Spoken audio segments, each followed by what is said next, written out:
Ano ang ayaw mong tumalsik sa mukha mo? Pag ano sumagot, sasaksakin kita. What? Mau-hospital ka ngayon.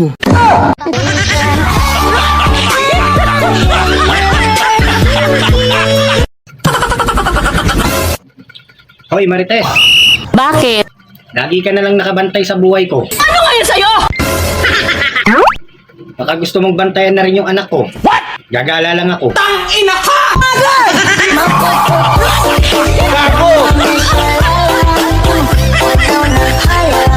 Hindi ko talaga matanggap, friend.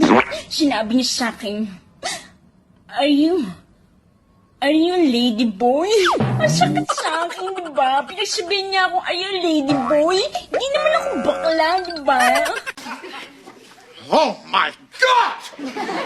I'm gorgeous! Sinasabi ko sa iyo, Ashley, huwag mo siya tignan ako. Tignan mo! Ashley! Tignan mo ako!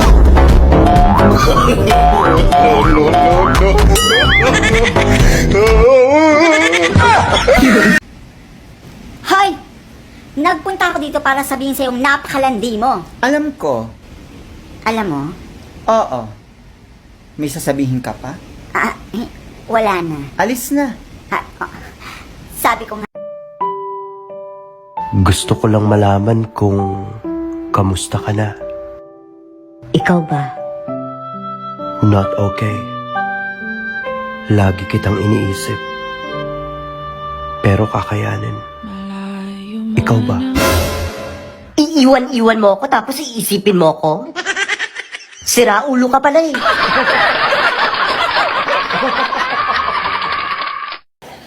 So, ikaw pala yung asawa.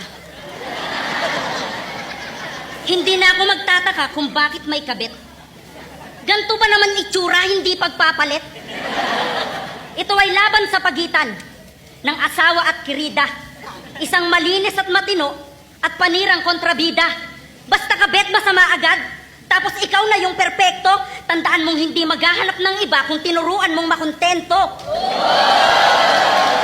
Ikaw pala yung kabit ng asawa ko.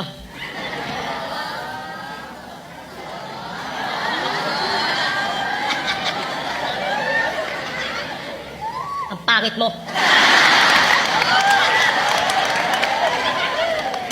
Mukha kang pokpok sa Farmer's Cubao. Yung nag-aabang ng laseng na bagong sahod. Ikaw yung babaeng nilalako ng babaeng bungal na mukhang parot. Hoy babae, nakapagluto ka na ba? Hindi pa. Nakapaglinis ka na? Hindi pa din. Nakapaglaba ka na? Hindi din. Paano? Puro cellphone inaatupag mo. Ba't ang dami mong tanong? Lasing ka na naman.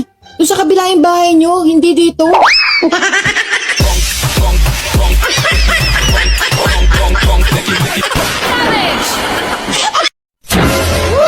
Masakit pala, no?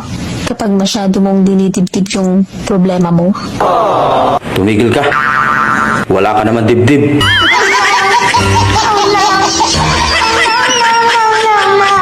Buwisit yung kapitbahay namin. Ang aga-aga, ang ingay-ingay. Nawawala daw manok nila.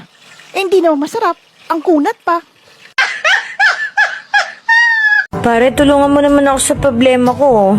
Bakit? Anong problema, Mare? Utang na loob. Diligan mo naman ako. Gago!